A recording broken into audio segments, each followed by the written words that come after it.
దాశరథి 92వ జయంతి వేడుకల్ని grand గా నిర్వహించింది రాష్ట్ర ప్రభుత్వం. నిజాం నిరంకుశ పాలనపై తన కలాన్ని ఆయుధంగా చేసుకుని పోరాడిన వ్యక్తి దాశరథి అని కొనియాడారు మంత్రులు.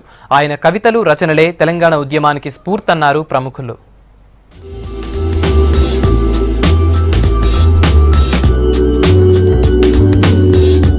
నా తెలంగాణ కోటి రత్నాల వీణ అంటూ తన కవిత్వాలతో జనంలో చైతన్యం తీసుకొచ్చిన మహాకవి దాశరథి కృష్ణమాచార్యులు.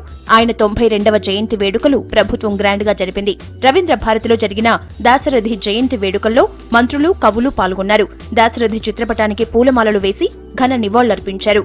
దాశరథి కవితలే నిజాంపై పోరాటానికి స్ఫూర్తి అని కొనియాడారు.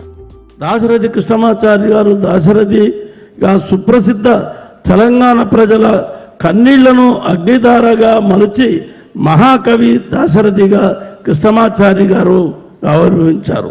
పద్యాన్ని ఆయుధంగా తీసుకొని తెలంగాణ విముక్తి కొరకు ఉద్యమించిన గొప్ప వ్యక్తి.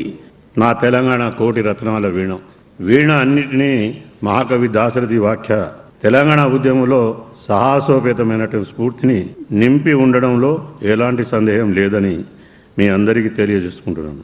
పద్యాన్ని పదునైనటువంటి ఆయుధంగా చేసుకొని తెలంగాణ విముక్తి కోసం ఉద్యమించిన నాయకుడు దాశరథి. ప్రముఖ కవి డాక్టర్ బాపిరెడ్డికి దాశరథి 2016 అవార్డును ప్రదానం చేశారు నేతలు. ఆ తర్వాత బాపిరెడ్డిని ఘనంగా సన్మానించారు. తెలంగాణ సమాజం గర్వించదగ్గ గొప్ప కవి దాశరథి అన్నారు అవార్డు గ్రహీత బాపిరెడ్డి. ఆ తెలంగాణ కోటి రత్నాల వీణ అంటే అది కేవలం అప్పుడు కోటి రత్నాల వీణ, ఇప్పుడు 4 కోట్ల రత్నాల వీణ అయింది.